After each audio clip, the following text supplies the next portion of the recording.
basically, that much. Well, we don't think of culture as something that's particularly important, almost. Whereas, and that's to our detriment, particularly as African people, because our culture, as I'm going to talk about a little bit later in one of the other chapters, our culture is our life.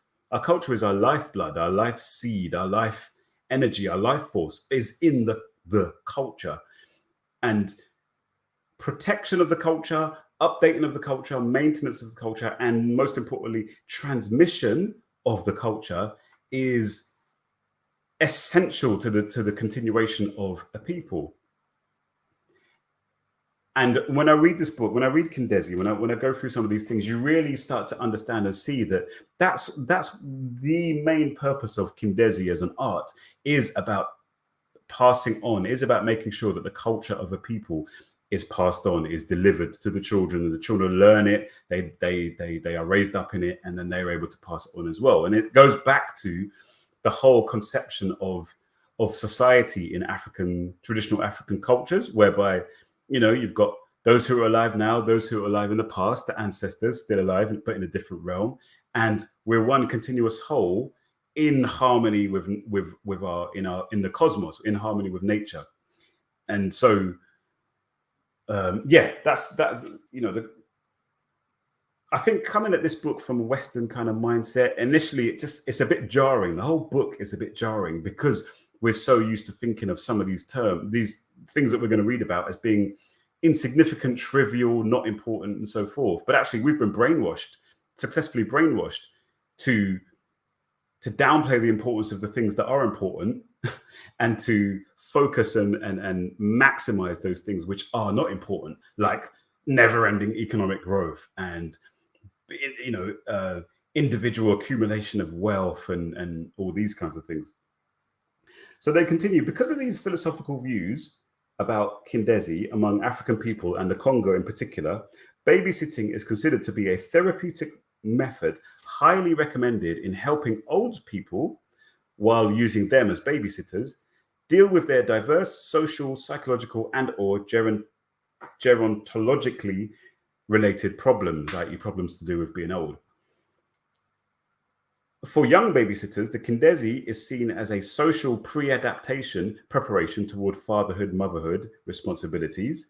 It is also programmed for this last group as a learning experience for life and a way of acquiring the forbearance that makes for good mothers and fathers.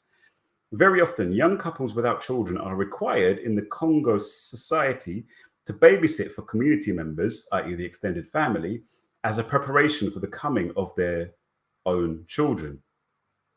So again, these are kind of seeds of ideas that are just going to keep coming back to and like expand in the next sort of 30 odd pages. But do you see the dimensions there? You've got the very young, who are the Kindezi, and the benefit to them is that they are learning how to become Muntu as well, fully fledged Muntu in their societies. They're learning how to be, you know. Then sorry, the second category of ndezi, which is the people themselves. The second category of ndezi are the elders, and the elders, as she says here, and she's going to talk, as they say here, and as they're going to talk about a little bit later, they are being ndezi actually helps their lives, helps them to be part of society, part of the community, to be productive members of the society, and also it helps them to deal with some of their age-related issues. And you know, we all know that. I know very much of elders. So, for example, I live here. I live in an area that's very, very Kizungu, very old as well. A lot of people around here are quite old. And one thing I definitely saw when I moved here, after the shock of like being surrounded by Bear Wazungu, you really see the faces of the elders, these older Wazungu, light up when they see watoto wetu, when they see our children. Their faces light up. They're like, hello. They love it. There was a old woman who lived next door. She's sadly passed now, but this old Mzungu woman, and every time she see the boy, she'd be like, hello, hi, waving. She'd want to come and give them, you know, gifts and sweets or whatever. Always a joy. And you know what that is? I think in seeing the way that the faces of these elders brighten up, and you know, you see that life, because children give you life in a weird kind of way. They certainly give me life. Yes, they sap a lot of your energy through, you know, they take up a lot of your energy, but they give you so much life as well, because they are just little bundles of energy, you know, bundles of curiosity and fun and laughter and so forth. Old people who are around young children a lot, I would imagine, and I think I've read studies which kind of, you know, confirm this for the Western mind that needs things to be confirmed by, you know, Western science. But I know for a fact that old people who are around young people, children more, and not even just around them, but like, as we're going to see, intrinsically involved in their lives, are old people who are going to be happier, and, you know, they're gonna live longer, basically. So they talk about that, and then they also talk about an interesting point with regard to like couples, and how couples in Kikongo society, Bakongo society, young couples were required or encouraged to also become occasional ndezi, so that they could learn about parenting.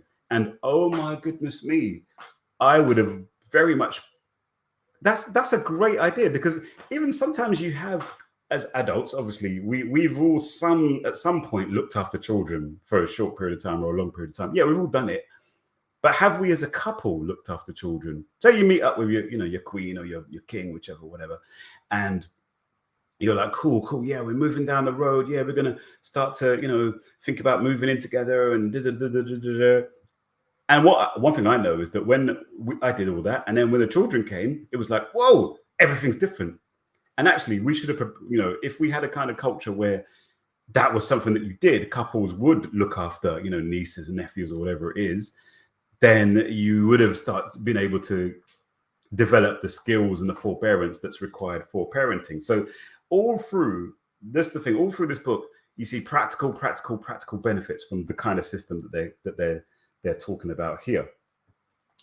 And then, yes, I think that's all I've read from chapter 1, actually. He talks about things which they talk about things which they're going to repeat later on in more detail. So I won't cover all of these, but that's just a good introduction to what this, you know, where this book is coming from, where these ideas are coming from, and some of the practical lessons that we could, you know, already we've seen practical lessons that we could take. If you're a couple, maybe start to think about taking out your niece or your nephew for time out, having them over, staying with you, and so forth. Obviously all of that is going to require some level of trust and accountability and visibility. You know, I'm not recommending that you just give your child away to just some random family member who you don't know or don't really trust.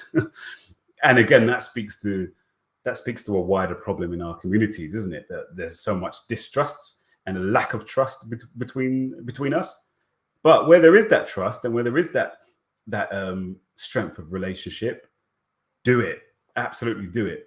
Consciously as well, not just, oh, we just need someone to look after. But consciously do it. For example, think about, okay, you've got a little brother or a little sister or sibling who is starting to get serious with their couple. Start to, you know, see them, give them the experience of being around children, so they can start to learn and see if they can actually do it. So yeah, that's chapter 1, just a basic introduction. Chapter 2 now, we go into the different kinds of ndezi. And in this chapter, they talk about how there are three main categories of ndezi, which we've said already. But first, there's a basic introduction. So I'll read the first few paragraphs. So though things are rapidly changing today in Africa, the Kindezi in its substructure still remains as a skill and an art to be learned by all young community members, girls as well as boys, through an initiatic, so I think that means related to initiation, and practical process for, as a Congo proverb would say, Kindezi mfuma mukanda. The art of babysitting is a baobab to the community, i.e. a strong supporter of community economic activities.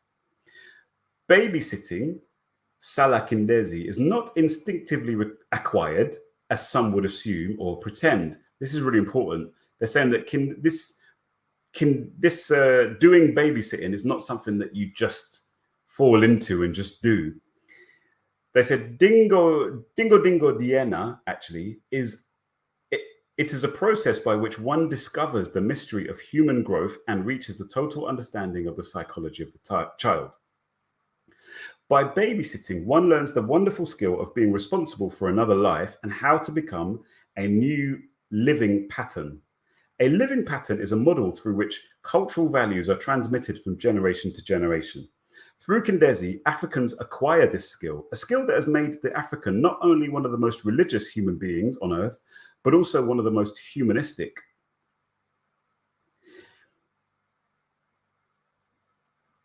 And again, that emphasis there is on showing. They've said that being an ndezi is one of the highest callings that you could possibly have in our African cultures, and that they're explaining here why that is, and that's because you as a Kindezi and you as an ndezi, you learn how to be a pattern for the children. You learn how to transmit the culture to the children through the next generation. You are intrinsic, you are integral to the whole cyclical process of the reproduction of the community, the reproduction of the people through generation after generation after generation, cycle after cycle after cycle. And if we had a higher esteem of our culture, if we had a higher esteem of our philosophy, of our spirituality, of our economic systems, our languages, our, all this sort of stuff, this point that they're making there would hit us a lot harder, and it's coming back to, it keeps coming back to me, for me, it keeps coming back to that whole point of we diminish the things that should be important to the detriment of our people. African parents, mothers in particular, have a great concern about their children's childhood because they are aware that Kimbuta kia muntu, bonso kimuntu ga mataba, which means one's leadership, like one's personality, finds its roots in the childhood. Earlier events in the childhood life play an important role in adulthood. So this is obvious, but as such, the great attention is paid to whoever has a role to play in the life of a child, the human being with the quickest copying mind.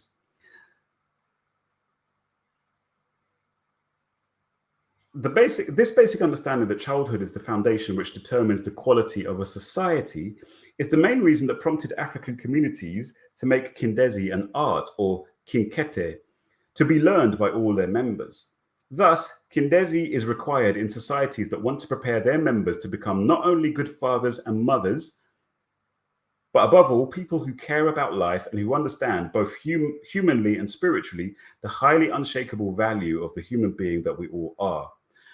From this premise, the Kindezi became a popular art and a personal living experience in earlier and later life. One leaves the world in the same state of physical weakness as one comes into it. And do you see again that emphasis on that?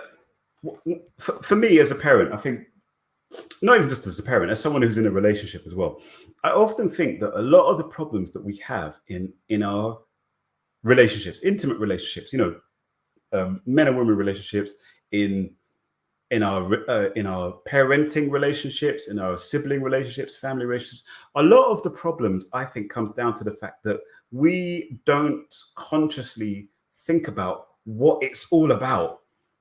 What is parenting all about? What's the whole point of it? What's the whole purpose of it, parenting? What's the whole point of bringing children into the world? What's the whole point of getting into a relationship with somebody else? What is the whole point? I think a lot of it comes down to, on a conceptual level, we don't have any real concept of these things, or if we do, we just think of it as, I just want to have children because I like children, I just want to raise children, or I just want to be with someone because it's good to be with someone, and intimacy and so forth. We're not thinking about the cosmological significance of all of these things, and we undervalue the importance of all of these things as a result.